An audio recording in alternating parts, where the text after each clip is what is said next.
বাংলাদেশে কি পরিমাণ শিক্ষিত দুর্নীতিবাজ আছে এর একটা উদাহরণ দিব।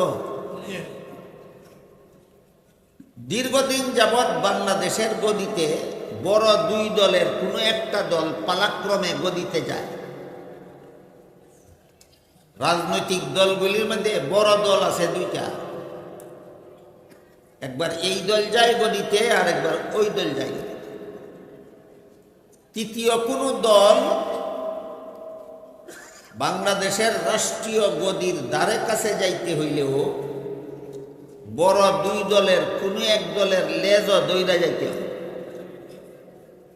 বড় দলের লেজও না দইরা আর কোনো দল গদিতে যাইতে পারে না, গদির দ্বারে কাছেও যাইতে পারে। বড় দুইটা দলই একবার এই দল গদিতে যায়, একবার ওই দল গদিতে যায়। এই দল গদিতে গিয়া কয় ওই দলে দেশটা লুটতে খাইছে, আর ওই দল গদিতে গিয়া কয় এই দলে দেশটা লুটতে খাইছে। উভয় দলে যদি সত্য বলে থাকে তাহলে ঘটনাটা কি হয়েছে বুঝেন না কিছু? দুনো দলেই যদি সত্য হইয়া থাকে তাহলে ঘটনাটা কি হয়েছে? লঙ্কা যে গেছে ওই রেক করছে। কেন এই দুই দলে কি কোনো শিক্ষিত লোক নাই? এত বড় বড় শিক্ষিত লোকের দল গদিত গেলেই দেশ লুটটা খায় কেন? যে শিক্ষায় শিক্ষিত ওই শিক্ষার দ্বারা কিয়ামতের দিন আল্লাহর কাছে কি জবাব দিব এই ভয় জাগ্রত হয় না। এইসব শিক্ষাকে আসলে বাস্তবে এইসব শিক্ষাকে সফল শিক্ষা বলা যায় না, এগুলি কি ব্যর্থ শিক্ষা বলা যায়। যে শিক্ষার দ্বারা শেষ বিচারের দিন আল্লাহর কাছে কি জবাব দিব এমন ভয় যে শিক্ষার দ্বারা অন্তরে জাগে না, এমন শিক্ষাকে সফল শিক্ষা বলা চলে না, এগুলিকে ব্যর্থ শিক্ষা বলা যায়। আর যদি আপনারা বলেন যে না লুটতে খাইছে যত দলে কয়, এগুলি সত্য নয়। কোন দলেই গদিতে গিয়া দেশ লুটতে খাইছে না, তাইলে তো দুনো দলে মিথ্যা কথা কইছে। তাইলে তোমাদের রাজনীতি সত্যের রাজনীতি না মিথ্যার রাজনীতি? মিথ্যার রাজনীতি করলে শেষ বিচারের দিন আল্লাহর কাছে জবাব দিতে হবে না? কোন পথে যাইবে? লুটটা খাইয়া থাকলেও আল্লাহর কাছে ধরা পড়বে, লুটটা না খাইয়া থাকলেও মিথ্যার রাজনীতি করার জন্য শেষ বিচারের দিন আল্লাহর কাছে জবাব দিতে হবে। কাজেই যত বড় শিক্ষিত হোক, কিয়ামতের দিন আল্লাহর কাছে কি জবাব দেব এই ভয় অন্তরে যদি থাকে না, তাহলে যত বড় শিক্ষিত হোক তত বড় দুর্নীতিবাজ না হইয়া পারে না। আর শেষ বিচারের ভয় যদি অন্তরে থাকে তাহলে শিক্ষিত লাগে না। অশিক্ষিত মূর্খ হলেও দুর্নীতিমুক্ত জীবনযাপন করার সুযোগ পায়। অশিক্ষিত মূর্খও যদি হয় আর শেষ বিচারের ভয়টা অন্তরে থাকে, এর জীবনে কোনোদিন দুর্নীতিতে জড়িত হবে না। ব্যক্তি জীবনেও দুর্নীতিতে জড়িত হবে না, পারিবারিক জীবনেও না, সামাজিক জীবনেও না, রাষ্ট্রীয় জীবনেও না। কারণ তার মনে ভয় আছে, আমি যদি ব্যক্তি জীবনে দুর্নীতি করি আল্লাহর কাছে কি? আমি যদি পারিবারিক জীবনে দুর্নীতি করি আল্লাহর কাছে কি জবাব দেব? আমি যদি সামাজিক জীবনে দুর্নীতি করি শেষ বিচারের দিন আল্লাহর কাছে কি জবাব দেব? আমি যদি রাষ্ট্রীয় জীবনে দুর্নীতি করি শেষ বিচারের দিন আল্লাহর কাছে কি জবাব দেব? এই কারণে শেষ বিচারের ভয় যাদের অন্তরে থাকে এরা অশিক্ষিত হতে পারে, দুর্নীতিবাজ হতে পারে না।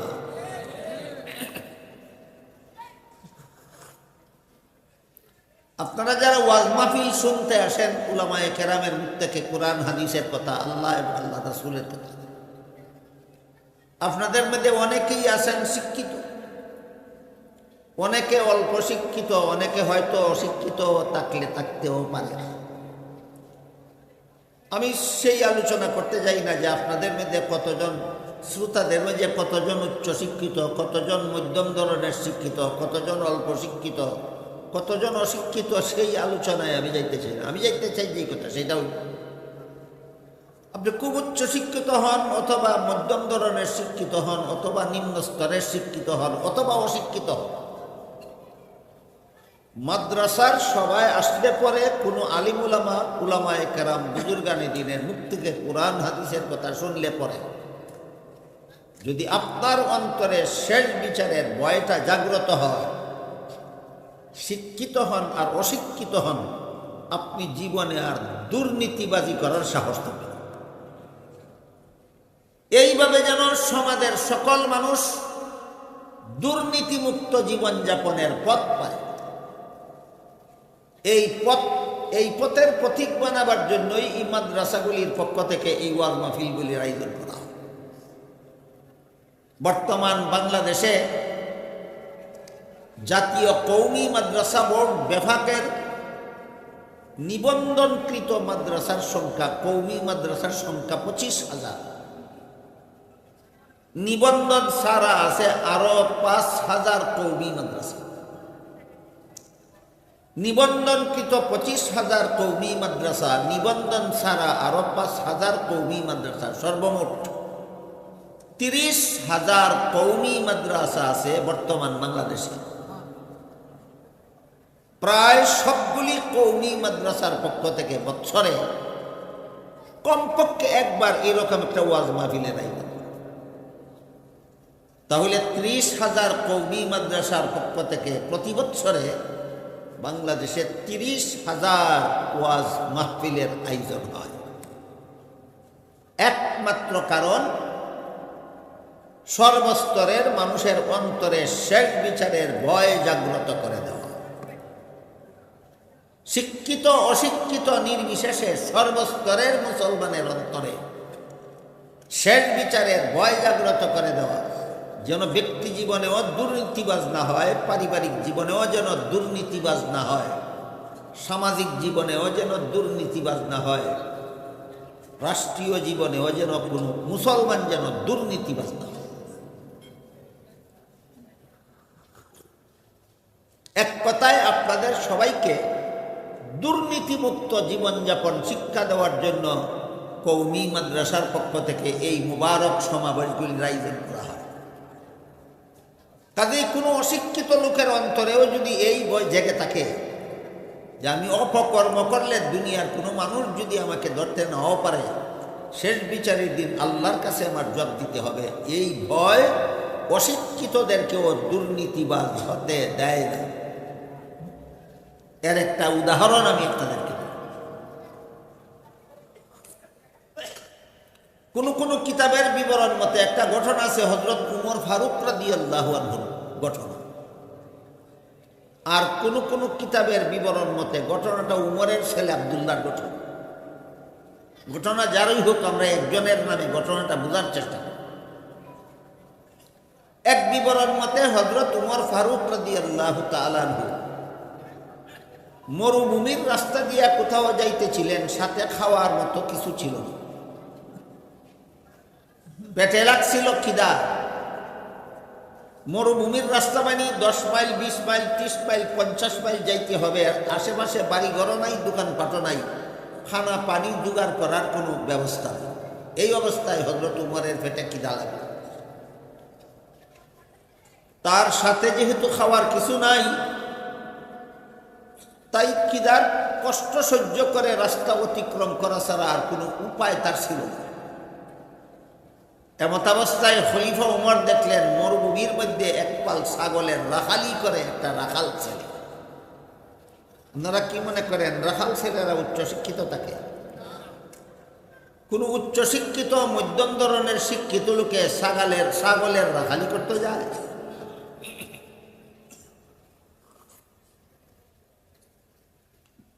তো হযরত উমর ফারুক রাদিয়াল্লাহু আনহু দেখলেন একটা রাখাল ছেলে এক পাল ছাগলের রাখালি করতেছে। ওই রাখাল ছেলে তার পালের একটা দুধের ছাগলের দুধ দোহন করে পান করেছে। খলিফা উমর রাখাল ছেলের কাছে গিয়া বললেন, রাখাল ভাই, তোমাকে দেখলাম একটা ছাগলের দুধ দোহন করে পান করেছ। আমি মুসাফির, আমার পেটে বড় খিদা, আমার সাথে খাবার কিছু নাই, তুমি দয়া করে আর একটা ছাগলের দুধ দোহন করে আমাকে একটু পান করতে দাও। রাখাল ছেলে খলিফা উমরকে জীবনে আর কোনোদিন দেখেনি, এই প্রথম। এই কারণে চিনতে পারেনি ইনি যে খলিফা উমর। রাখাল ছেলে ভাবল ইনি একজন পথিক মুসাফির। তাই রাখাল ছেলে বলল, মুসাফির ভাই, এই ছাগলের পালের মালিক আমি না, আমি মালিকের বেতনভোগী চাকর। মাস শেষে মালিকে যে নগদ টাকা দিবে সেইটাও আমার বেতন। রাখালি করার সময় পেটে খিদা লাগলে একটা ছাগলের দুধ দোহন করে পান করি, এইটাও আমার বেতন। তুমি যে দেখছো আমি একটা ছাগলের দুধ পান করছি, এটা আমার বেতন। তুমি যেহেতু আমার মালিকের বেতন রুগী চাকর না, কাজেই মালিকের অনুমতি ছাড়া আমি তোমাকে এক ফোঁটা দুধও দিতে পারব। রাখাল ছেলের জবাবে খলিফা উমর যদিও বুঝতে পারলেন যে পেটের খিদা নিবারণের আর কোনো ব্যবস্থা হইল না, কিন্তু তারপরেও তিনি এই ভেবে মনে মনে খুশি হলেন যে আমার পেটের খিদা গেলে গেল, না গেলে নাই, কিন্তু আমার দেশের একটা অশিক্ষিত রাখাল ছেলে এত বড় আমানতদার যে তার মালিকের অনুমতি ছাড়া মালিকের মাল কাউকে দেয় না। আমার দেশের একটা রাখাল ছেলে যে এত বড় আমানতদার, এতেই আমার আত্মাটা তুষ্ট।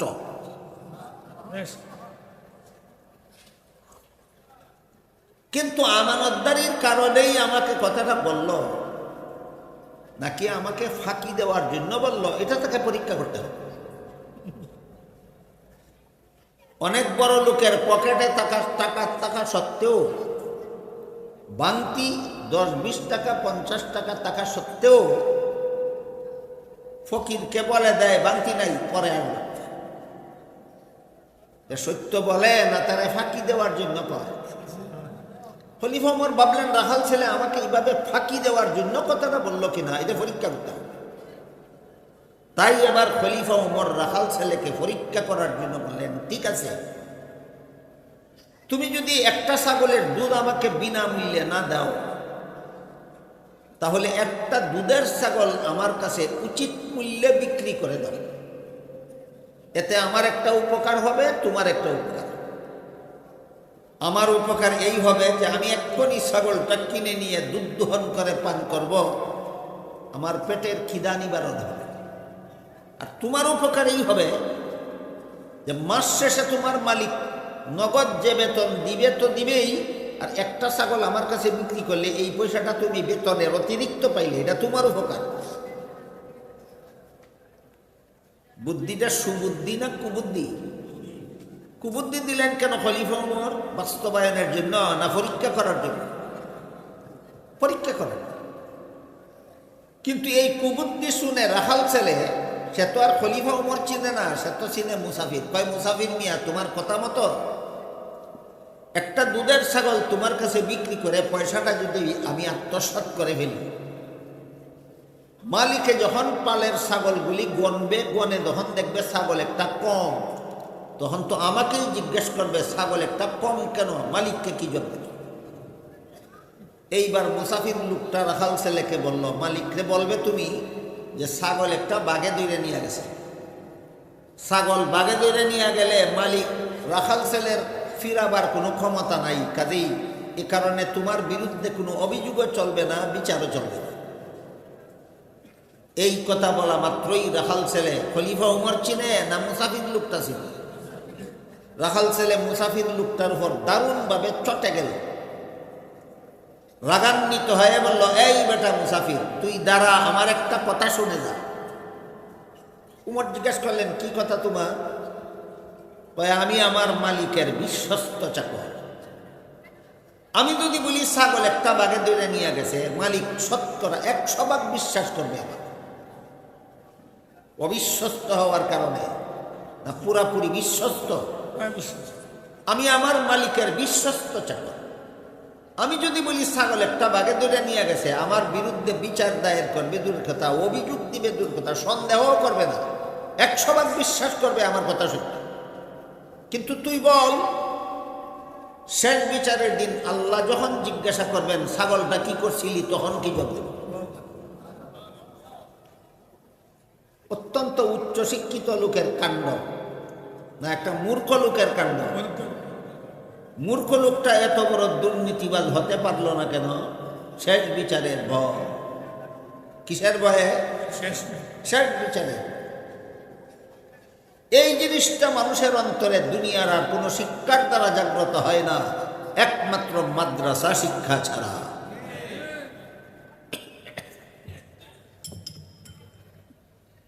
আপনারা তো মাদ্রাসা শিক্ষায় শিক্ষিত নন, অনেকে হয়তো ফাঁকে ফাঁকে অনেকে আছে। যারা মাদ্রাসা শিক্ষায় শিক্ষিত না, তারা হয়তো মনে মনে ভাবতে পারেন তাহলে আমাদের কি উপকার এই সবাত আসার কারণে। আমি বাকি কথাগুলি বলার আগে এই আনুষঙ্গিক প্রশ্নের জবাবটা দিই। যারা সরাসরি মাদ্রাসায় লেখাপড়া করে আলেম হন, এরা তো সরাসরি কোরআন শিক্ষায় শিক্ষিত। আর যারা ওয়াজ মাহফিলে আসেন, মাদ্রাসায় লেখাপড়া করেননি কোনোদিন, তাদের অন্তরটা যদি খলিফা উমরের দেশের রাখাল ছেলের মতো হতে পারে, অশিক্ষিত হলেও দুর্নীতিবাজ হবে না, অশিক্ষিত হলেও দুর্নীতিবাজ হবে না। তখন বলা যাবে আপনাদের অন্তরটা, আপনারা কোরআন শিক্ষায় শিক্ষিত না হলেও আপনাদের অন্তরটা কোরআন শিক্ষার আলোতে আলোকিত। রাখাল ছেলেটা কোরআন শিক্ষায় শিক্ষিত ছিল না কোরআন শিক্ষার আলোতে তার অন্তরটা আলোকিত ছিল? এই সমাজের সর্বস্তরের মুসলমানের অন্তরটা যেন খলিফা উমরের দেশের রাখাল ছেলের অন্তরের মতো আলোকিত অন্তর হয়। আপনাদের এইরকম আলোকিত অন্তর গড়ে তোলার জন্য 30,000 কওমি মাদ্রাসার পক্ষ থেকে প্রতি বছরে 30,000 ইসলামী সম্মেলন হয়, শুধু আপনাদের অন্তরটাকে খলিফা উমরের দেশের রাখাল ছেলের অন্তরের মতো আলোকিত করা। আপনারা যারা বসেছেন কথা শুনতেছেন, আপনাদের কার কার অন্তর আলোকিত আর কার কার অন্তর অন্ধকার নিজে নিজেই টের পাবেন। আমি একটা আলামত বলে দিই, যে কোনো অপকর্মের সুযোগ পেলে যদি দেখেন করে ফেললে কেউ ধরতে পারবে না, আর এই সুযোগে করেই ফেলেন, আপনার অন্তরটা অন্ধকার। আর যে কোনো অপকর্মের সুযোগ পেলে যদি দেখেন করলেও কেউ দেখবে না, কিন্তু শেষ বিচারের দিন আল্লাহর কাছে কি জবাব দেব, এই ভয়ের কারণে সুযোগ পাইয়াও আপনি খারাপ কাজটা করতে পারলেন না, সাহস হইল না, প্রমাণ হয়ে গেল আপনার অন্তর অন্ধকার নয়, আলোকিত। আমার কথা বুঝে থাকলে আমরা প্রত্যেকে মনে মনে টের পাওয়ার কথা যে আমার অন্তরটা অন্ধকার না আলোকিত। অন্ধকার অন্তরের অধিকারীদের ঠিকানা হবে জাহান্নামে, আলোকিত অন্তরের অধিকারীদের ঠিকানা হবে জান্নাতে। কাজী আপনারা মাদ্রাসায় পড়েন আর না, কোরআন শিক্ষায় শিক্ষিত হন আর না হন, আপনাদের সকলের অন্তরটা যেন খলিফা উমরের দেশের একটা অশিক্ষিত রাখাল ছেলের অন্তরের মতো আলোকিত হয়। বলতে পারবেন আলোকিত কখন হয়? যখন শেষ বিচারের ভয় অন্তরে জাগ্রত থাকে। আলোকিত কখন হয়? যখন শেষ বিচারের ভয় অন্তরে জাগ্রত থাকে। মিন শুরুরি আনফুসিনা ওয়া মিন সাইয়্যিআতি আ'মালিনা মান ইয়াহদিহিল্লাহু ফালা মুদিল্লা লাহু ওয়া মান ইউদ্লিলহু ফালা হাদিয়া লাহু ওয়া নাশহাদু আল্লা ইলাহা ইল্লাল্লাহু ওয়াহদাহু লা শারীকা লাহু ونشهد أن سيدنا ونبينا ومولانا محمدا عبده ورسوله صلى الله تعالى عليه وعلى آله وأصحابه وبارك وسلم أما بعد فأعوذ بالله من الشيطان الرجيم بسم الله الرحمن الرحيم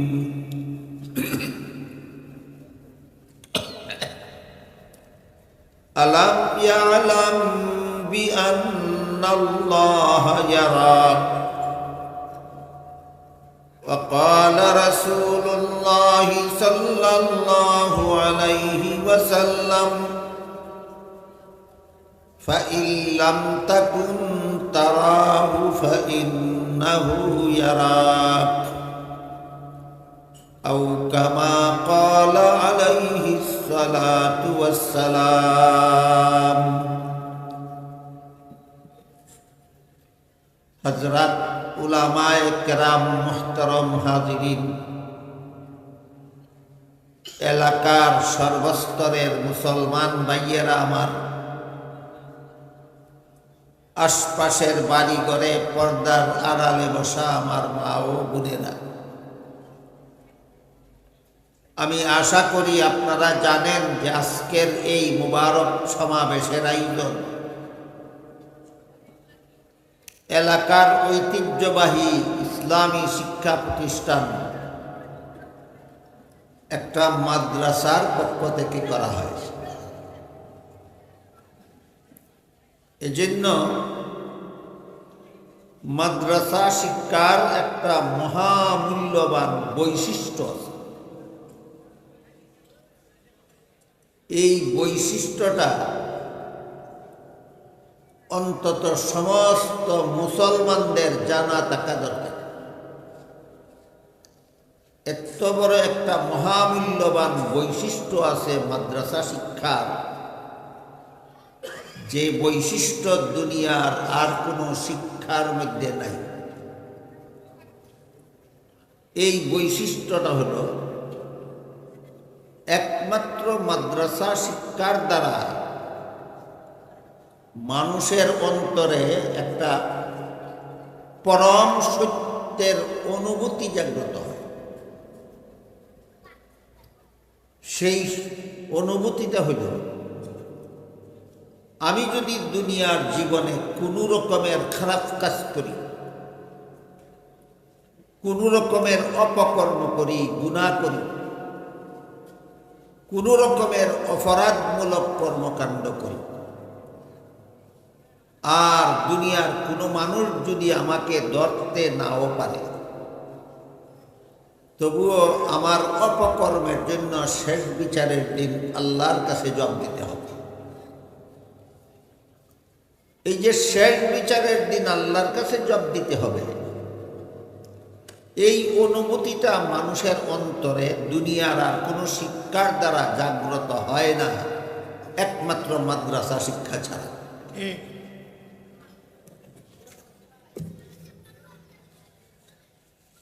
এটাই হইল মাদ্রাসা শিক্ষার মহামূল্যবান বৈশিষ্ট্য। এই বৈশিষ্ট্য দুনিয়ার আর কোনো শিক্ষার মধ্যে নাই। প্রাইমারি স্কুলের শিক্ষা বলেন, হাই স্কুলের শিক্ষা বলেন, কলেজের শিক্ষা বলেন, ভার্সিটির শিক্ষা বলেন,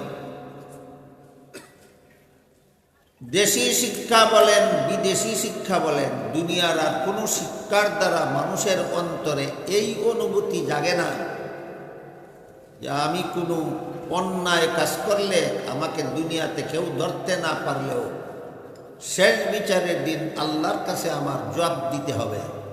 এই অনুভূতি দুনিয়ার আর কোনো শিক্ষার দ্বারা মানুষের অন্তরে জাগে না, জাগে একমাত্র মাদ্রাসা শিক্ষার দ্বারা। আর যতক্ষণ পর্যন্ত একটা মানুষের অন্তরে শেষ বিচারের ভয় জাগ্রত হবে না, কিয়ামতের দিন আল্লাহর কাছে কি জবাব দিব, এই ভয় যতক্ষণ পর্যন্ত কোনো মানুষের অন্তরে জাগে না, ততক্ষণ পর্যন্ত সে যত বেশি শিক্ষিত হতে থাকবে তত বড় দুর্নীতিবাজ হতে থাকবে। কিয়ামতের হিসাব নিকাশের ভয় যাদের অন্তরে নাই, তারা যত বড় শিক্ষিত হয় তত বড় দুর্নীতিবাজ হয়। এর কয়েকটা উদাহরণ আমরা শোনার চেষ্টা করি। পাকিস্তানের একজন বিশ্ববিখ্যাত আলেম আছেন, তারা অনেকে চিনতেও পারেন, কেউ বা নাও চিনতে পারেন। আল্লামা তকি উসমানী দামাত বারাকাতুহু। ইনি এক সময় পাকিস্তানের শরিয়া আদালতের প্রধান বিচারপতি ছিলেন। তিনি প্রধান বিচারপতি থাকাকালে একটা বক্তৃতা দিয়েছিলেন, আমি শুনেছিলাম। তিনি তার বক্তৃতায় বলেছিলেন যে এই আদালতের প্রধান বিচারপতি আমি। চোরকে আদালতে হাজির করলে চোরের অপরাধ সাব্যস্ত হইলে তার শাস্তির হুকুম দেওয়ার মালিক আমি। কিন্তু আমি বিচারপতি নিযুক্ত হওয়ার পর থেকে আজ পর্যন্ত একটা চোরের শাস্তি বাস্তবায়নের হুকুম দেওয়ার সুযোগ পাইলাম না, কারণ চোরকে আদালতে হাজিরই করা হয় না, থানার থেকেই পুলিশরা ঘুষ খাইয়া চোরকে ছেড়ে দেয়। থানাওয়ালার দায়িত্ব হইল চোরকে আদালতে হাজির করবে, তারপরে বিচারকের দায়িত্ব হইল শাস্তির হুকুম দিবে। চোরকে আদালতে হাজিরই করা হয় না, থানার থেকেই ঘুষ খাইয়া চোরকে ছেড়ে দেওয়া হয়। যে কারণে তিনি দুঃখ করে বলেন যে হুকুম দেওয়ার মালিক আমি হওয়া সত্ত্বেও হুকুম দেওয়ার সুযোগ পাইলাম। আপনারা বলেন তো, ঘটনাটা বুঝে থাকলে অপরাধীকে থানায় হাজির না করিয়া, আদালতে হাজির না করিয়া থানার থেকে ঘুষ খাইয়া ছেড়ে দেওয়া, এটা নীতি না দুর্নীতি? পাকিস্তানের থানায় যত লোকে চাকরি করে সবাই কি অশিক্ষিত না? সবাই শিক্ষিত। শিক্ষিতরা দুর্নীতিবাদ হইল কেন? একমাত্র কারণ তাদের শিক্ষার মধ্যে শেষ বিচারের ভয় নাই। তারা যে শিক্ষা শিখে, এই শিক্ষার মধ্যে কিয়ামতের হিসাব নিকাশের ভয় নাই। এই পাকিস্তানের থানার মধ্যেই যত সব শিক্ষিত দুর্নীতিবাদরা বসবাস করে। বাংলাদেশে কোনো শিক্ষিত দুর্নীতিবাজ নাই। আপনারা কি মনে করেন?